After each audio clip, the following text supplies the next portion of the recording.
Hello বন্ধুরা, দেখো আমাপচি ছেড়ে গেছে আর আমরা এখন মন্দিরে এসেছি। মায়ের মুখে ঢাকনা খুলে দেবো আর মাকে জাগ্রত করতে হবে।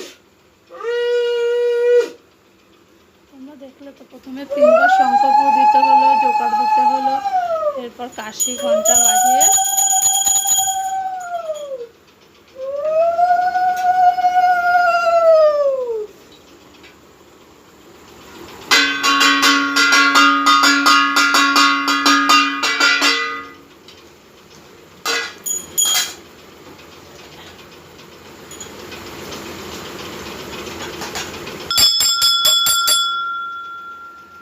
মায়ের মুখটা আসো আস্তে আস্তে করে মায়ের মুখ